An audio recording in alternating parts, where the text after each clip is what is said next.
If you are in your 40s, your 50s, or your 60s, let me explain why chin liposuction, any liposuction of the face and the neck, is not the right treatment for you.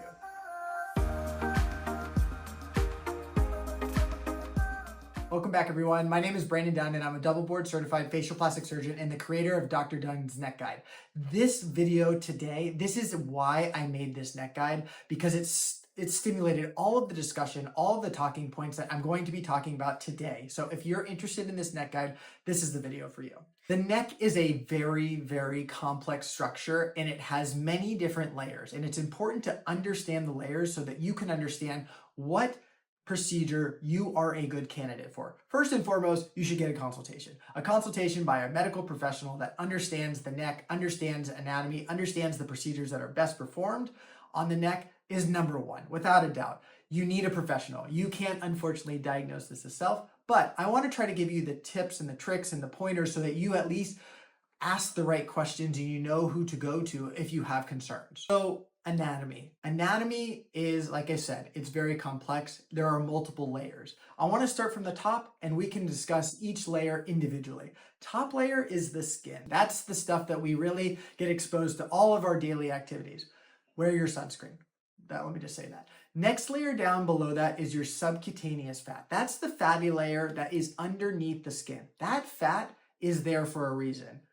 Of course, there are some people that have more fat than others in that layer, and that can be contoured, removed, but that fat is there for a reason. It helps to support and lift and provide nutrition and brightness for the skin that it sits on. So that fat's there for a reason. You don't necessarily want to remove all of that. The next layer down is something called the platysma. That is the muscle in the neck that you can see when you smile, you tighten your neck, you do those types of facial expressions. That is called the platysma. That layer right there separates the superficial stuff, the stuff from the top, from the stuff from underneath, which is typically addressed in a neck lift. The stuff underneath is made up of multiple components, three major components. There's additional fatty tissue as well as lymph nodes.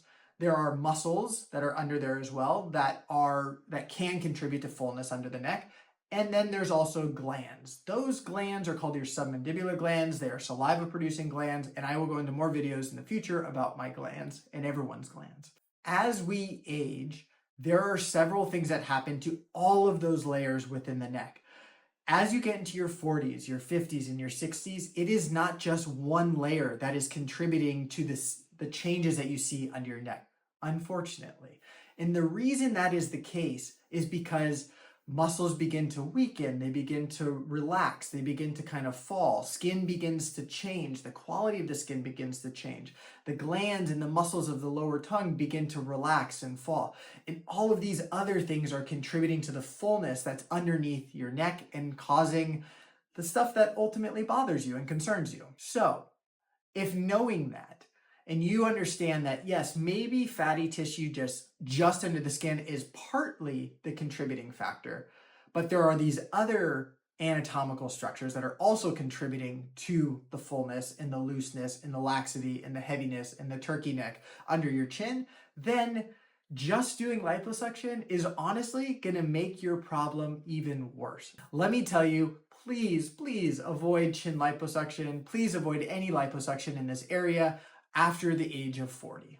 I will say there are some individuals where it can possibly be a one-off, but for the most part, most people, once you hit a certain age, these other changes are caused by other layers of the neck. So in summary, what I would say is understanding that the neck is a complex structure. It's not a one-fits-all type of treatment. You definitely need a professional to help guide you throughout this process to be able to give you the best recommendations for your anatomy. It's really important that you get a personalized, customized approach. And that is why I created this neck guide, because we got so many calls and so many questions for individuals that were maybe not the best candidates because they saw really great results on one person, but that's not them. So I wanted to go through this. I wanted to explain this so you feel comfortable. You understand where we're coming from when you call our office, and you understand where other providers are coming from. So I hope that helps. Let me know what other questions you have about liposuction, neck contouring, neck lifts, facelifts. I am your guy.